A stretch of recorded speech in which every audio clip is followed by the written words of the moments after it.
Hi friends, today I am sharing with you, as promised, some tips. And to be honest, I get asked this question that I'm going to share with you in a minute probably every day, multiple times. And in my little events and workshops, I get asked this question all the time. And I think it's really the foundation for watercolors. If you want to learn watercolors, I think this is the most important technique that you can practice over and over. And if you can master this, you are going to be able to master watercolors. I think it's also the biggest trick, the trickiest and most challenging part in watercolor, and why most people may start watercolors and give it up, because it is so tricky and so challenging. So I'm hoping today to share with you a few things, a few exercises that are going to help you out, I hope. What I wanted to do first, I'm going to be working on 140-pound cold press paper. This is just a student grade I have laying around here that I cut up. To be honest, I don't even remember what it was. I do know all I buy is 140-pound and cold press, so that's what I know I'm using, but it is a student grade because we're just playing. The other thing is, what I would really invite you to do is maybe watch this once and then get your brushes, get your paper, and come back and do it with me, because I'm really feel so strong that if you can master these couple techniques, it's just going to take all the frustration out. It's going to give you confidence, and it's really going to take your paintings to the next level. So today is all about watercolor control, watercolor mastering, the water to paint ratio, which can be very hard to predict and tell you exactly what it is, because depending on the brushes you're using, it can be very different. So this is a Neptune. This is a Princeton Neptune. It is known for being able to soak up an awful lot of pigment and water. So it's just going to automatically be, it's softer and it's going to soak up a lot more. Now, what I typically use, as you know, is the 8 Velvet Touch round, and that one doesn't quite pick up as much as my Neptune. So I tend to, that's just me, it's really personal preference. I know a lot of people love the Neptune, and that's perfectly fine.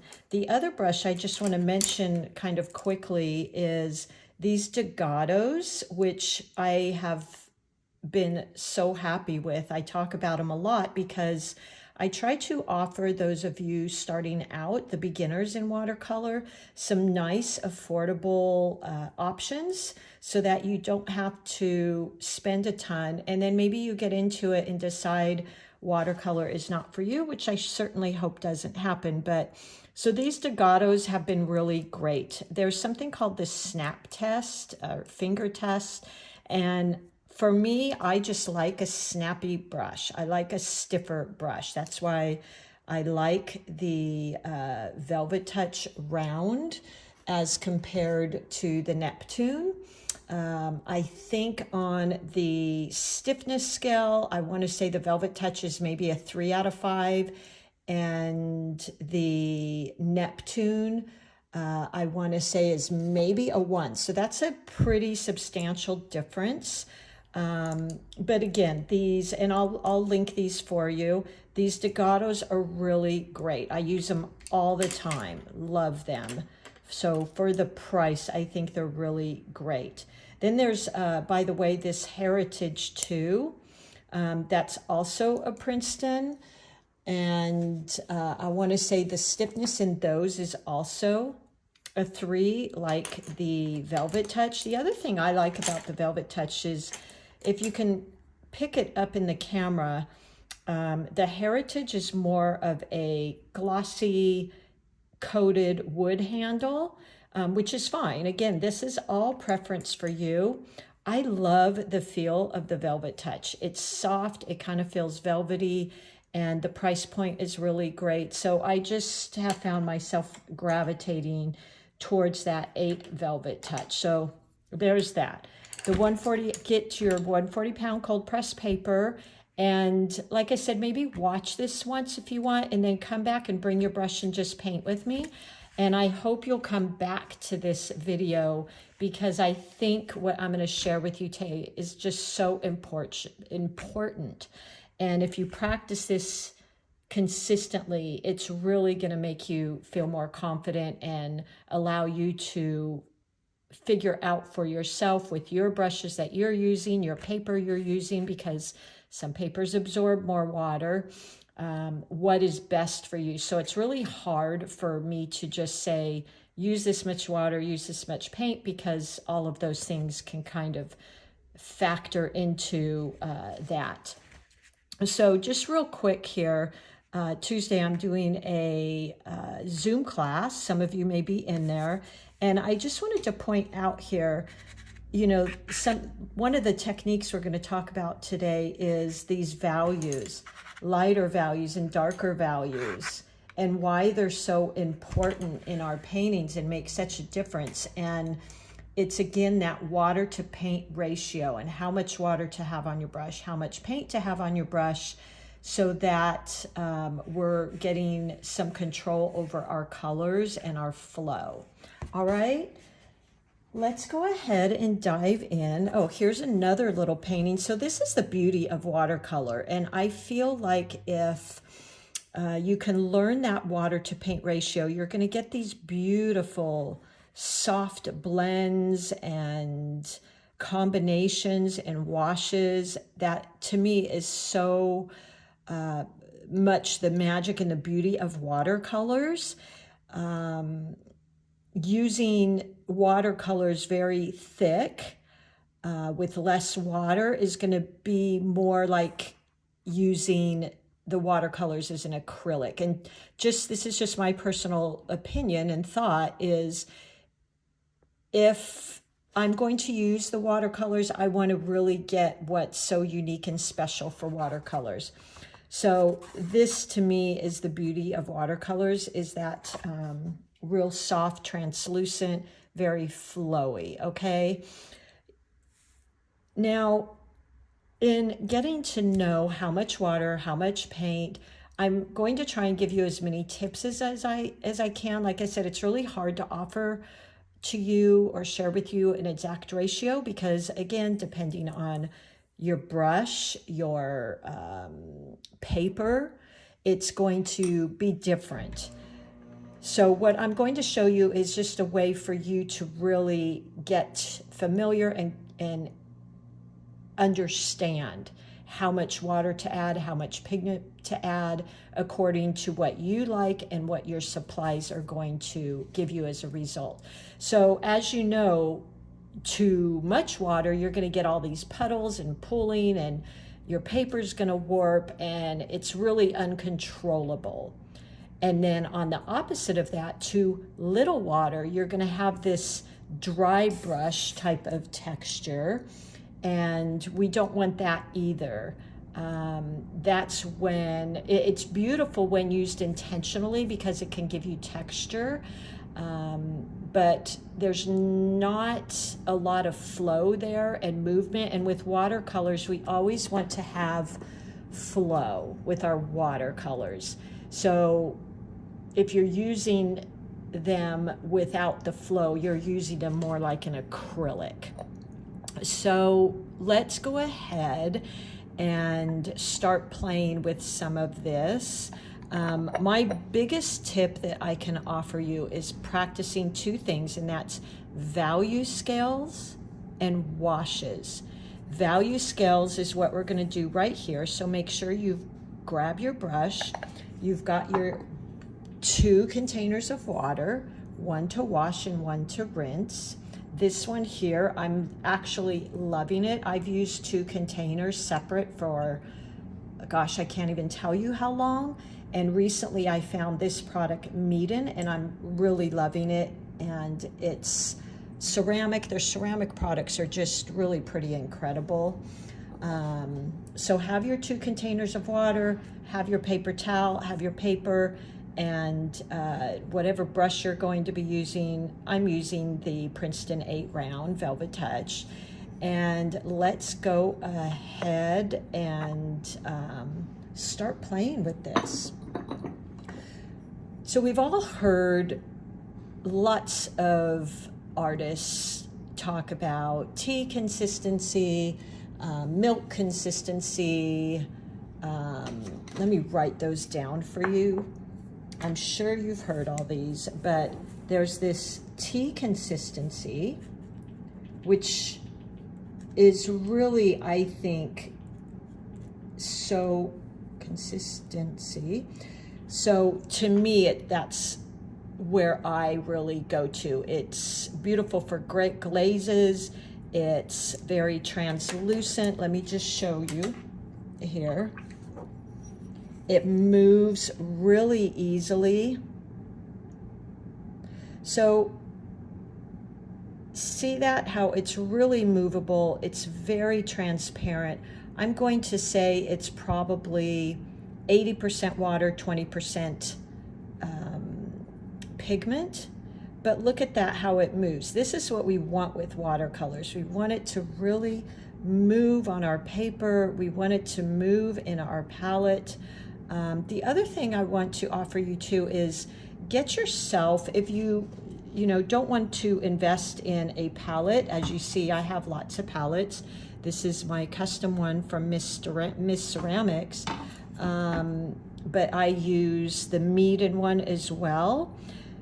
Ceramic is much better. If you even have a teacup, the little plate that goes under a teacup, use that versus plastic. I just think you get a lot better grasp on working with the paint and the water. So tea consistency is going to be, let's just do a little swatch here.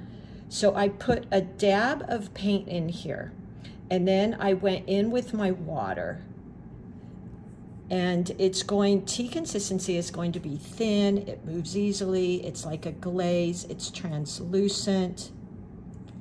You can even see the texture and the white of the paper showing through it. Okay, this is perfect as far as water because there's no puddles, there's no pooling. I can move it around really nicely. Remembering we can always go darker. There's ways to go lighter, but it's a lot harder. I feel a possibility of damaging your paper because the paper is textured, and cotton or even pulp, it still can be ruined if you work with it too much. So this is that beautiful base layer, tea consistency. It's about 80% water, 20% pigment, okay? If I move on to, and I'm going to use these same terms that everybody seems to use, Milky. Oh, my pen isn't working. 1 second here.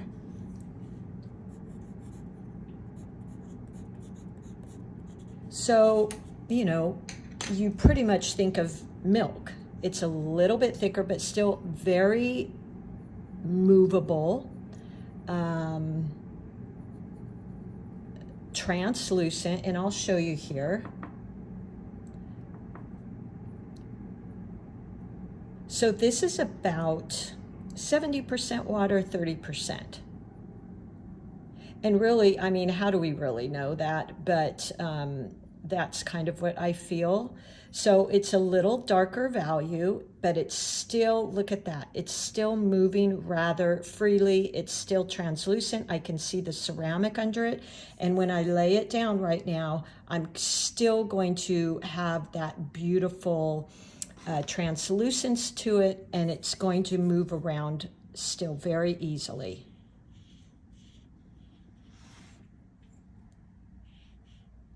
So as you can see here,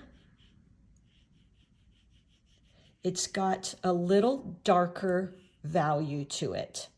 It's still transparent. You can see the beautiful texture. You can see the white of the paper underneath it.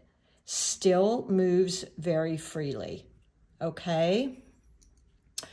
So let's move on to creamy. Now, I always think of this as buttery. Oops, we're going to be putting that right there. So if you had butter that you just softened, that's to me what I think about. So as you can see there, the value's a little darker. And what I'm doing, I'm not dipping my brush into any paint. Water. I'm just going into my paint and adding a little bit more. So it's getting thicker. If I turned my ceramic piece here, it's not completely moving as quickly. I can still somewhat see the white through the paint. And now let's lay it down. So looky there. It's definitely darker. Still moves rather freely. That is really key for watercolor, I think, is its ability to move. Okay? So it's still moving here rather well, but it's definitely between milk and that butter type texture, a very soft butter, okay? So there you go. Now, I'm going to move on to the last one, which I very, very rarely use, and that is full strength. Don't even really need to mix it on my palette here. Thick. That is thick. So that is going directly into your paint.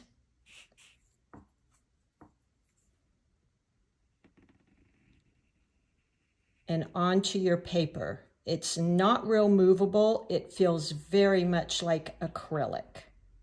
Now I know for all of you that love acrylic, I know you can add water and dilute acrylic. The thing with watercolors is if you're going to use acrylic, to me, I would just use acrylic. Not that you can't sometimes use this technique in your watercolors, but for me, I just love that translucency so much that I just stick with the tea, the milky consistency, or the creamy. So this really is like a 90-10.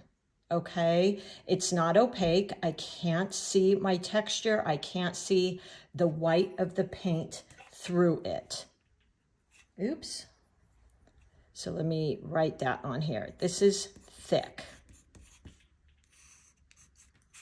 No translucency.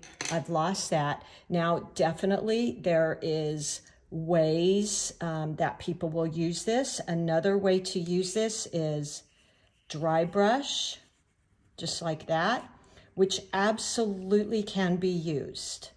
That is good for grass, for an ocean. It can look like sparkles. So there are purposes for all of these.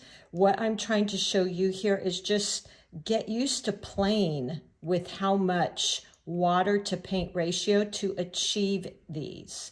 Okay, let's just spin this upside down. And what I want to really ask each of you to do over and over is to practice these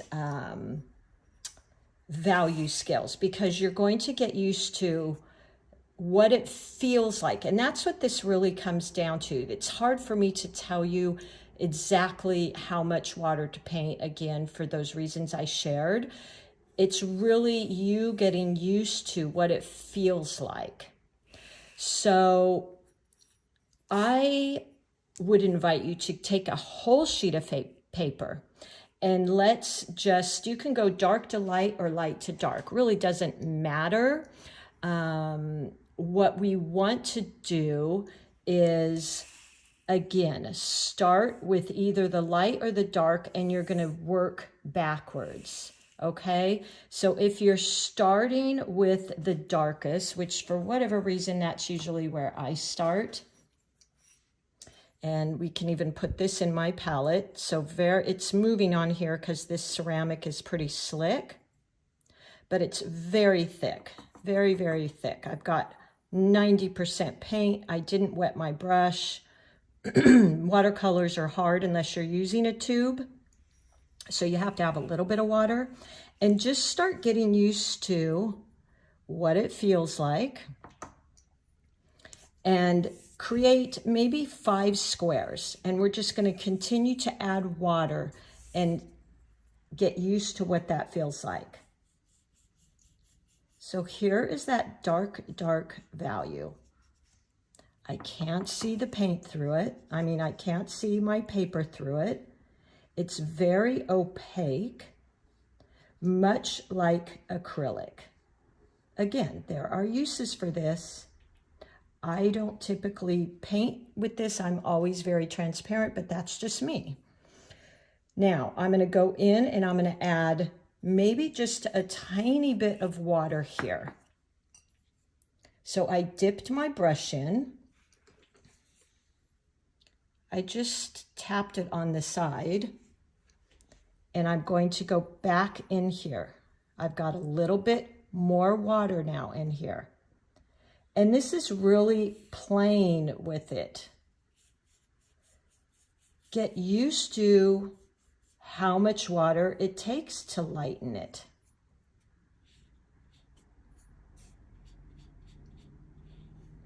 I haven't got any puddles or pooling, but this is definitely a tiny bit lighter. This is very thick.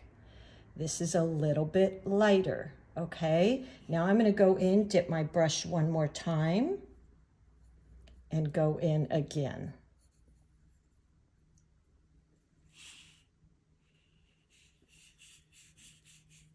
There we go. And it's even lighter.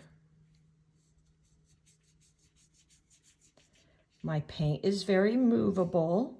That is key in watercolors, is that consistent movability. So this is very subtle changes here. I'm going to go into my water again. A little bit more water on my brush. Back into my paint. And let's now see, that maybe isn't quite, oh, it is light enough. So this is where you play and really figure out how much water it takes to lighten it up, and practicing not having puddles and pooling. Okay, so as you can see, it's gradually getting lighter here. Now I'm actually even going to lighten that up a little bit more.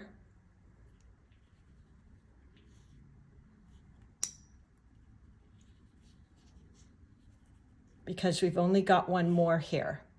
So now I'll go into my water again, lighten this up. And this is a value scale. So the darkest value is going to have the most pigment. This is pretty much 100% pigment almost. As you add water, you're lightening the value, and it's really important to be able to control this water to paint ratio, because this adds depth and interest and dimension to your paintings. So now this last square I'm doing, again, you may not get it right off the bat. That's okay. That's what these practices are for. So that isn't quite light enough for me. So I'm going to add some more water because I want it to be a little bit lighter. I rinsed my brush a bit.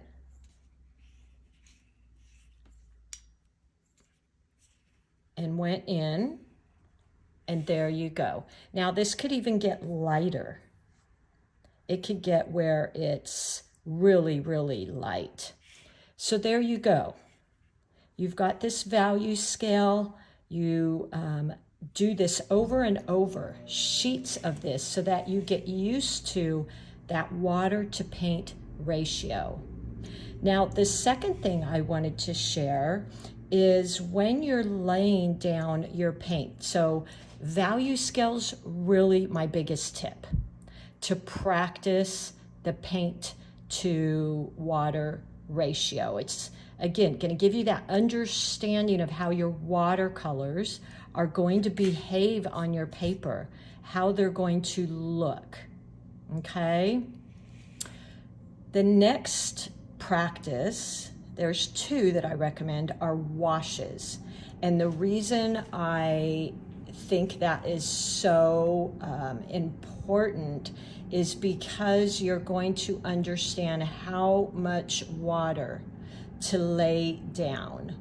You're going to get used to creating that really shiny, glossy sheen when applying to your paper, and being able to learn, okay, that was too much water, I've got some puddling and pulling. When you have that puddling and pulling, your paper might warp, it's a lot more uncontrollable. So we want to have just this nice, beautiful, glossy sheen. All right, now there is ways that you can pick up that puddling and pulling, and I'll share that with you. But it really, this is all about, it takes time to get this feel. And that's why it's so important to practice these values and washes, to play with different ratios, 50-50 water, 75-25, you know, paint versus water, and see what your preference is. See how to control those colors. So let's move on to flat washes. And let's just lay down our paint into a square. And our goal here is to lay down your paint in a way that, again, like we did here, it's got the same consistency everywhere. So right now, if you can see this, we don't want these puddles and pooling, okay? We want the entire wash to have the same wetness, to have the same consistency in color. This is really a great exercise to understand how much water. So if you've got that puddling and pooling, you want to dry your brush off. I don't have a paper towel here. Just tap it off on a piece of paper towel and go in. Let me show you. So if you've got something like that going on, we don't want that, okay? If you want your pigment, your color to be darker, add more pigment to water, not adding more paint necessarily. So if this happens to you, tap off your brush on a towel, go in and pick it up. Tap on your towel until you're able to create that beautiful, even, consistent wash. It's shiny, but if I turn my paper, it's not pooling onto one side. So this is what you really want to practice, that evenness, that consistency, no dark or light blotches. That is water control. Now you can also practice a gradient or graduated wash, and to do that, just grab your paint and let's go in with a darker, just meaning you've got more pigment versus water, like that. I still don't have pooling, okay? Next, I'm going to rinse off my brush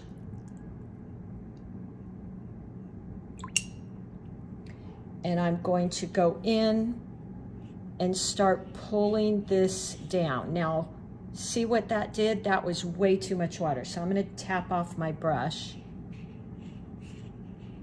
Pull that down. It's gradually starting to get lighter. This is such a great practice for you in water control. Wash and rinse your brush. Tap it off on your towel if you'd like. Go back in and just keep pulling down. So this is a gradient, a graduated wash. It's a skill in that transition and water control. So I think where I feel like I got kind of, there was some discernment here in understanding this, is I felt like I had to have more paint and water mixed to get darker. It isn't about that. Even with the dark color, you want to have that ability, that thinness, that flow with your paints. So I can get a very dark color with some flow, okay? So see that? It isn't dry. It's probably 75-25 as far as being mixed. It's still dark, but yet it's very movable. So this was all pigment. It's all about that water control. So I can still get dark even though I don't have a lot of water in it. But I can also have enough water so that it's flowing, it's movable. And that's that water control we want to get. So I hope this is helping you. Another little quick tip I've been asked a lot is about synthetic and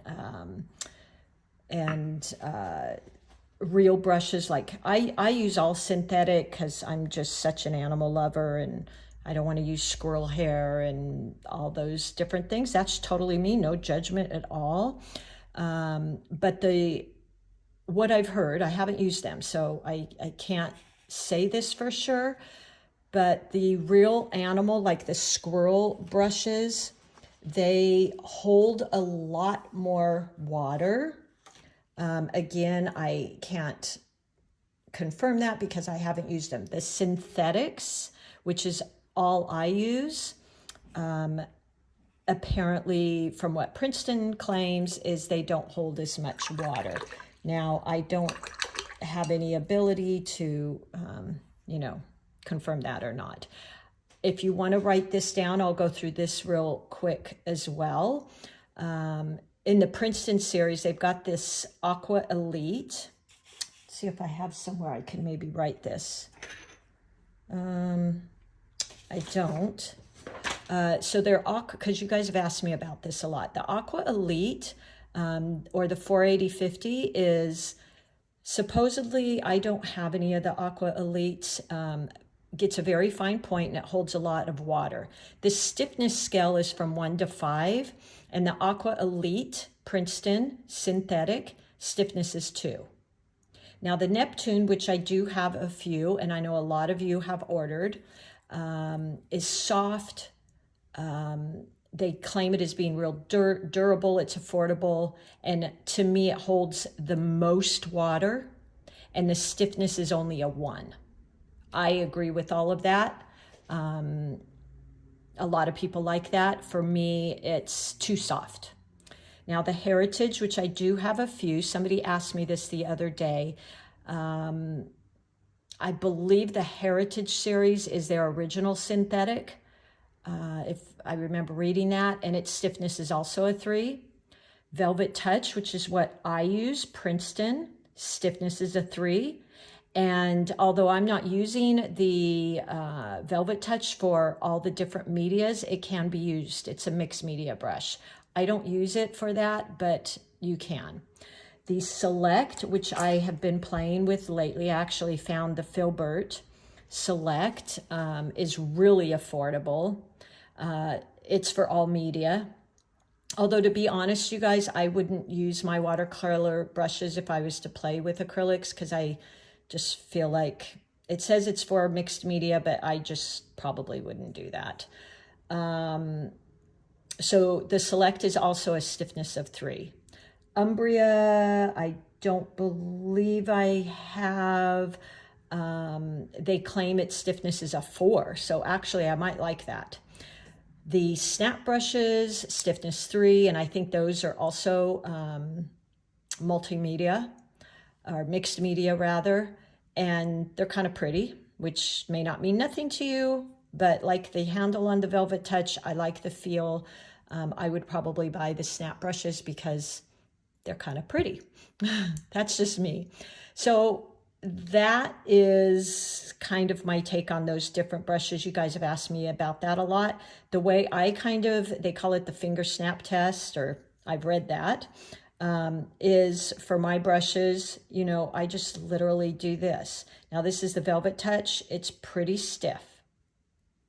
The Select, really stiff. I think I said that one's a 4.